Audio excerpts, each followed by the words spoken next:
Leprechaun 3 on VHS. The first Leprechaun movie released direct-to-video by Vidmark Entertainment, June 27th, 1995, 30 years ago. And today, that's the exact copy of Leprechaun we're going to be taking a look at. Let's get into it.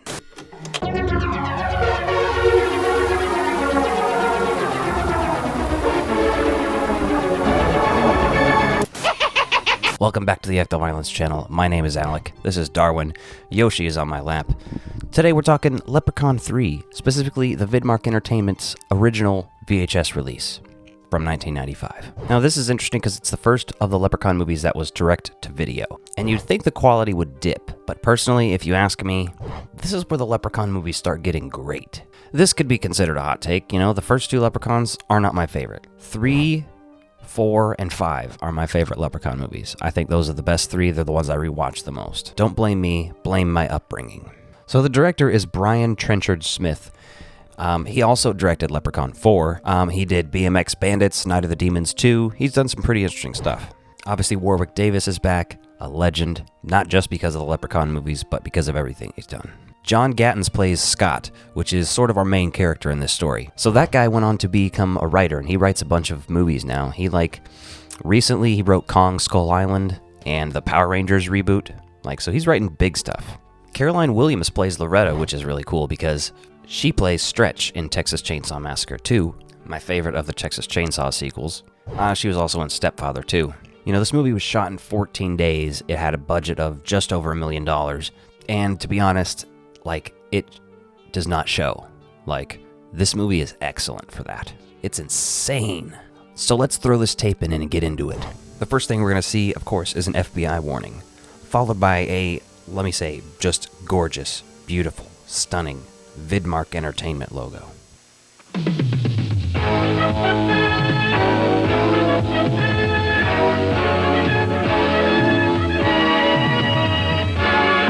Then we get some Trimark commercials, which is the company that made this movie. They also did video games. There's a very interesting game trailer for The Hive. There's an also available from Vidmark Entertainment bumper. Also available from Vidmark Entertainment. There's trailers for Frank and Jess, which is something I hadn't seen, but it stars Bill Paxton and Rob Lowe. I'm kind of mildly interested in that. Death Machine, a couple other ones. We get another Vidmark logo, and the movie begins. And out of all movies, the monkey recently reminded me of Leprechaun 3. If you have seen it, you'll know why, but it starts out with a scene in a pawn shop that goes south. Now, it's not quite the same or anything, but it reminded me of it while I was watching The Monkey in theaters. I was like, Leprechaun 3, Leprechaun 3, Leprechaun 3. And this is a messed up scene. He explains the medallion, how basically the leprechaun's physics and shit are gonna kind of work in this movie. We get some offensive jokes like, I like Indian food. So spicy. He bites the guy, then he bites his toe off. Here's what's interesting, and spoiler warning if you haven't seen this movie, but later on in this movie, the character Scott is bitten by the leprechaun, and because of this starts to turn into a leprechaun. This dude never has the chance to do that. Now maybe it's just because he doesn't live long enough later, but I don't know. Anyway, after he bites his toe off, then he leaves because he's threatening him with the medallion. He counts his gold, he only has 99 out of the 100 pieces. So this is sort of why he's going on his little rampage. He's trying to find his last gold piece. Classic Leprechaun story. So Scott meets this girl who's basically a magician's assistant. He gives her a ride to work. She gets him into the casino. Lots of interesting Vegas-y stuff. I think they actually only shot one day in Vegas, but the amount of things they got was insane. All the shots of the leprechaun outside of casinos and stuff. I'm imagining the Elvis impersonator scene. Scott realizes he can use the coin basically for gambling, wins a bunch of money, and then people start trying to steal the coin from him and use it for their own stuff. And this is one of those ones that I just love the leprechaun in this movie. He's just great. He goes up to Fazio, puts some glowing leprechaun shit in his hand. The creepy boss gets a hold of the coin, wishes that the magician's assistant would fall in love with him basically and wand him. So he goes up to a room with her after she's under this coin spell. And this room is a vibe, by the way. Eventually she gets out of there, but this guy's still hanging out in the room, and he's totally tripping because he's just oh, is this happening? What's going on here? There's this girl on TV and she's into me. And all these Leprechaun TV appearances they give Freddy's Dead in the best way possible. Feeling sick? Stub your toe? Call this lawyer. Praise the Lord! and send in your money. Casino owner dies.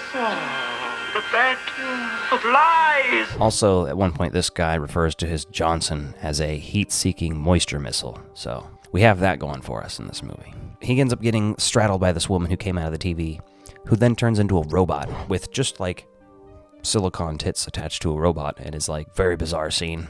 And he gets electrocuted to death. Leprechaun pokes out a guy's eye who comes in there. He has that death where he inflates all the girl's body parts. The girl who just like used the coin to wish for her perfect body or whatever. And there's some pretty good stuff in this movie, but I think my favorite kill is probably the chainsaw death of Fazio on stage, where the leprechaun's like cutting him in half in front of everybody, and he's already used this coin to wish to be the best magician, so he's like having the time of his life on stage till the leprechaun comes and is like, all right, time to die. I will say my least favorite part about this movie is some of the stuff with Scott going all leprechaun himself. It gets a little goofy, but at least it's not, there the whole movie. Who knew leprechauns worked like vampires? Now let's talk about the positives of Leprechaun 3. The positives, I think the cast and crew are great. First of all, the leprechaun himself. Scott does what he can do, John DeMita as Fazio he's excellent at playing this character. This character is an annoying, obnoxious asshole, and he plays it to the T. Lee Armstrong as Tammy, she is, perfect. It's not like I can say these are a bunch of performances with crazy depth or anything. Really, the only one that's going to stick out is Warwick Davis. It's like watching a Nightmare on Elm Street movie. Most of the performances are not going to be as memorable as the main villain. I think what they did for 14 days on $1 million budget is insane. The way this movie looks and feels like Vegas. And 90s Vegas is a whole different vibe now, you know what I mean? It's like there's 70s Vegas in culture that's very popular, there's even 60s.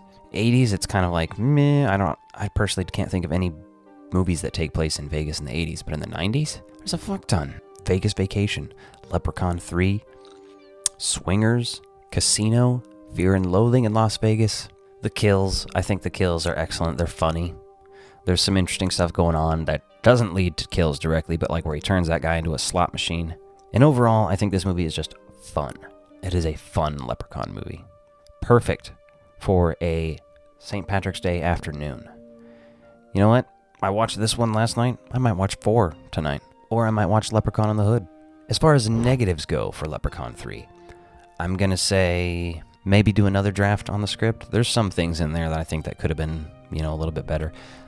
To be a critic and to say things like that, even saying it feels like, I don't want to criticize it just because I don't know if I could do any fucking better, but I think they could have, because this was a great Leprechaun movie.